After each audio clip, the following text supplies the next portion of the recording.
Welcome back to The World Over. That was the Fraternity with a selection of their new major label debut, Requiem, from De Montfort Music and Sony Classical. For centuries, Gregorian chant has been used in the liturgy of the church, really for every occasion. This new recording by the fraternity, actually they're the Priestly Fraternity of St. Peter, is climbing up the record charts, and here to discuss Requiem is the North American Superior of the fraternity, Father GERARD SAGUTO, and next to him, the musical director of Requiem, Father ZACHARY AKERS. Fathers, thank you both for being here. Now, I want to start with the title and the approach here. Of all the Gregorian chant, of all the great repository in the church that you could capture on CD, why a Requiem? Well, a couple of reasons. Practically, first of all, is that the Requiem Mass is something so well known to us as priests that it was easy to put together. So it was easy to get the priests together to sing this, and that's what we did. But on a wider, more spiritual basis, is that death is something common to us all. We wanted to touch on that spiritual reality, to reach out to a wider audience about the reality that this life is supposed to be a means to an end. So we decided to use this text and these chants because it was trying to reach out for the very reality that we all share as human beings. Divorced from the Requiem Mass, when you hear it, it's actually uplifting and transcendent. It's not very dour and sad, but I have to say, when I was listening, knowing what it was and remembering certain phrases, it did make me think, is this a Requiem for our age? Is that what this is, Father? Well, you do hear the two different sounds on this album. You have this sorrowful sound because we're mourning the loss of our loved one, but yet there's also this hope because God is merciful, and so it's a prayer, and I think it comes across in the CD. Father Akers, I was interested to learn, your mother played chant for you when you were a child. That's right. Were you trained in music? No, actually, I found out years later that when I was a child misbehaving, my brother and I shared the room and we were always fighting. And so she would play at night to calm us down as we were going to bed, would play a Gregorian chant outside the door. Wow. So then when I went to college and I started to become more interested in sacred music, and I visited monasteries and I really started to listen to the Gregorian chant. So much so that when I came to the seminary, it came very easy to me to pick up this style of singing. Wow, thank goodness she wasn't playing Charo for you. That's good. I'm glad it was chant. Father, I want to ask you, tell me the vintage of this music. The history and the how far back does this go? When people hear Requiem, they usually think Mozart. Mm-hmm.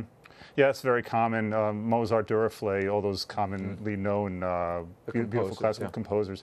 But this music goes way back. It extends back to the early centuries of the church. It's one of these things that the chant itself is very ancient. And as it's been developed over the centuries, and the music was composed and put together, and the liturgy came together, we have chants that are centuries and centuries old, and even some of the music itself dates back even to pre-Christian times. You can hear the Hasidic strains in certain parts of the Gregorian chant. I always think, when you catch it at the right tone and angle. And I have to say, listening to this, and I listened very closely twice to the whole CD. One doesn't get the feeling that this is being sung. It feels as if these voices are welling up from the ground almost. They sort of well and hover and then float away.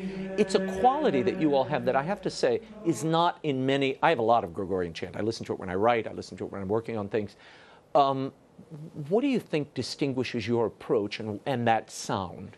Well, that's really the goal of this style of singing in Gregorian chant. As you can see in the promotional video, we stand in a circle, and the goal is to have this unified sound.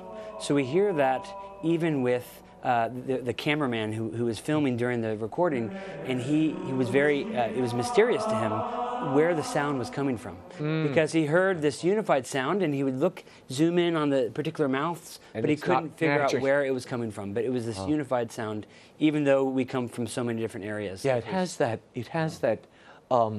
ethereal quality to it that is really, it's spellbinding to listen to. This is Grammy-winning producer Christopher Alder, who produced this album. He had this to say about the fraternity. Listen. This order obviously put a lot of emphasis on musical training. They're very concentrated. They know this stuff intimately. It seems to roll from them like poetry one has learnt many times.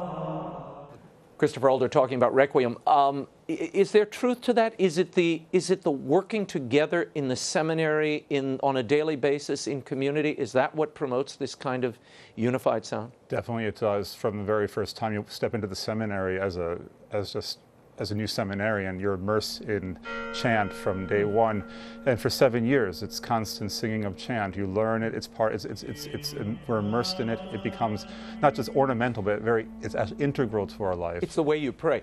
What's the big emphasis in your community on chant? How pervasive is it? I mean, I imagine a lot of your priests are not musicians when they come through. That's right. There are even some men who enter the seminary tone deaf, as it were, but then they leave having a great ability to sing these beautiful and ancient music.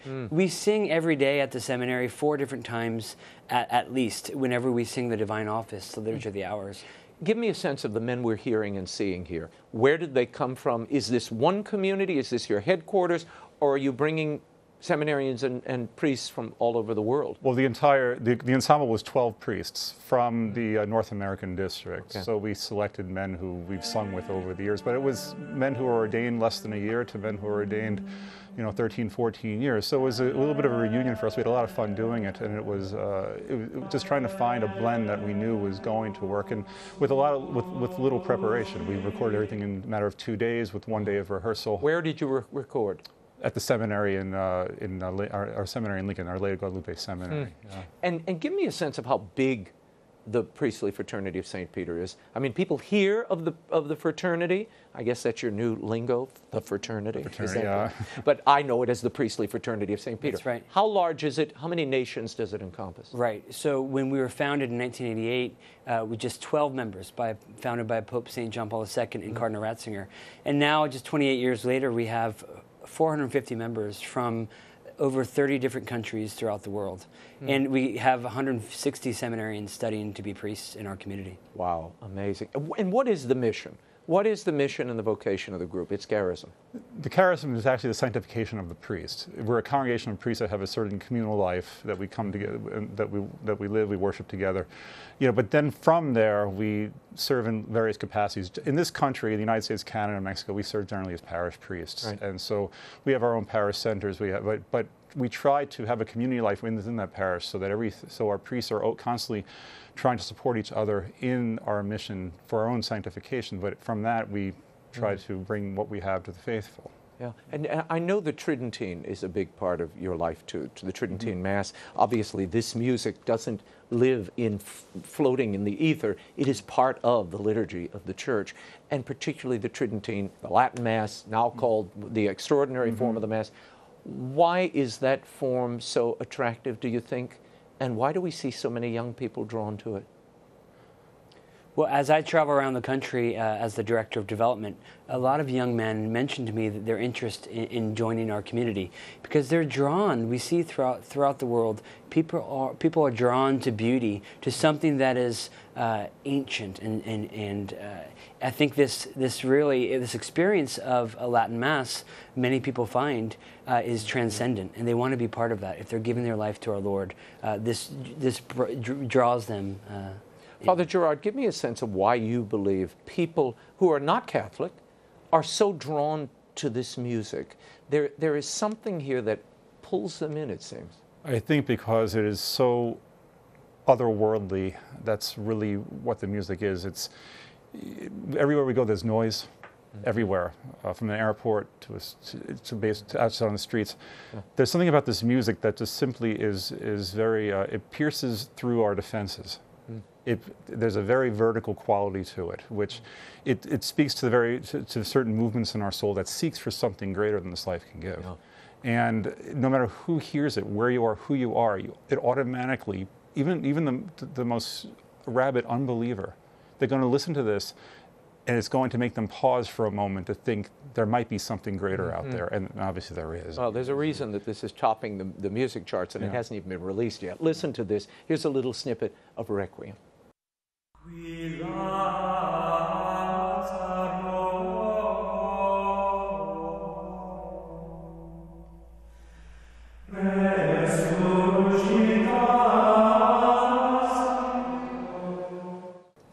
quality of sacrality, calm. I do think the whole world yearns for that, whether they know it or not. Mm-hmm. How do you maintain that in your daily life as a layperson? Your advice would be what? Have at least 15 minutes a day where you learn to pray and meditate. Mm-hmm. 15, if you take 5 minutes a day for some spiritual reading and give God 10 minutes of actual one-to-one prayer and revisit that moment of prayer throughout the day, even if it's just for a minute, look at a crucifix, look at a statue. Come back to that moment and you'll find yourself always being grounded or centered throughout your day upon the most important things. Mm-hmm. So you try to put everything you do at the very heart, at the very service of God.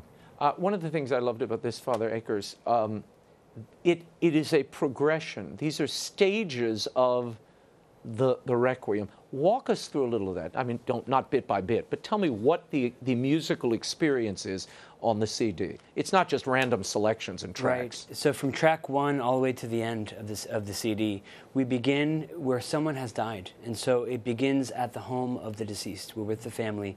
And we process with the body to the church, and you'll hear the tolling of the bells. Right. And we process in for the special antiphon welcoming this body, and then we begin with the Mass. And so from track 4 on, we have the prayers of the Mass, these beautiful ancient prayers that are sung the same way that they've been sung for the last several centuries. And then we go through the prayers of the Mass until the very end, where there's the blessing of the body, and then back processing out with the body to the cemetery. Father Gerard, your hope for people listening, for the first time perhaps, to chant and to your community? I hope they see, first of all, for Catholics, that they understand there is a greater, there's a depth to our worship, there's a depth to a Catholic life. This is the music of the Church. I want them to be able to hear this and have that touch their soul. For a wider community, for the non-Catholics, for those who are secular, to hear this and say, what about the Catholic Church? What about God? What about this life? To make them start asking questions. Christ says, go out and sow seeds.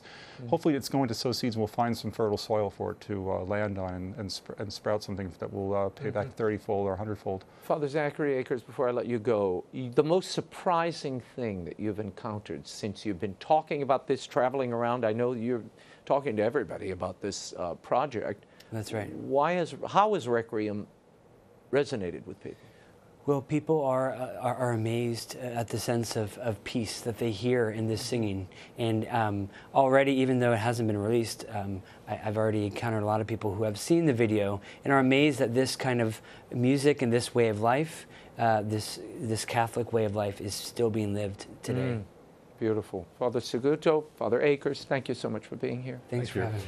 Requiem by the Fraternity from De Montfort Music and Sony Classical is available Friday, May 12th, wherever music is sold, online at Amazon, iTunes, and demontfortmusic.com. You can also find the video we were talking about there. It's worth looking at.